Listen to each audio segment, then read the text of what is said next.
Oil painting the sky. Every day I look out of my window and I'm blessed with the view of a perfect Scottish sky. The buildings in Edinburgh are all light sandstone, which perfectly complements the rich blue sky. Granted, most days it's grey, but even on cloudy days the sun is always trying to peek through. I spent a lot of my youth staring up at the sky dreamily, watching the clouds go by. One of the main things I want to capture when I paint clouds is realism, as always, but also then a sense of grandeur that you can feel when you look at a beautiful sky. It's like a floating landscape all of its own. It needs contrast and depth and perspective. I want to see clouds billowing close up and filtering off slowly into the distance. The sky should hint at the time of day and the season. It should give you an instinctive feel of warmth or chill. The clouds in the distance should indicate your future. Is there a storm on the horizon? Or is it set to be a beautiful, relaxing, sunny day?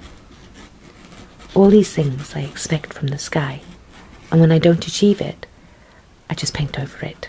That's the beauty of oil paint.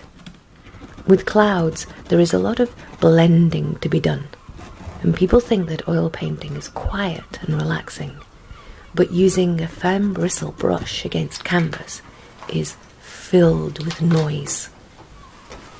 Do you know that there are writers who enjoy the challenge of being able to put words to the sound of the paintbrush?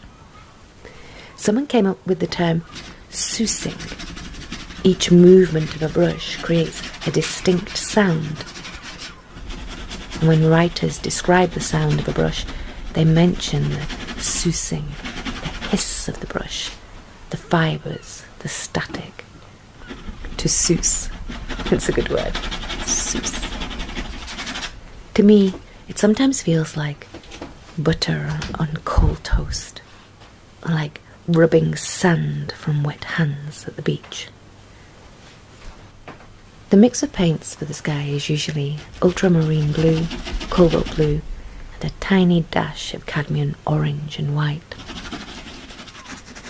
At the moment, I'm just painting in the pure blues and pure whites, and I'll later come in with glazes of orange and purples to mute some of the blues down or to add warm sunshine into some of the clouds.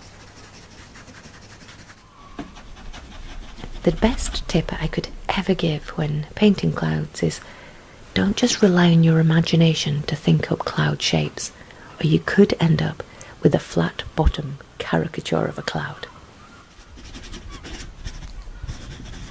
It seems that with clouds, everyone told us how to paint clouds badly when we were young, and it's difficult for us to now retrain our brains again.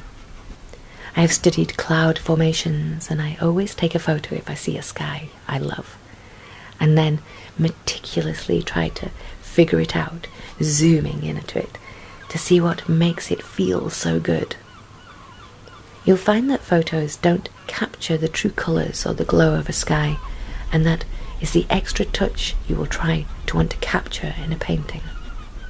It's tricky, but it gets easier, I think, the more you study.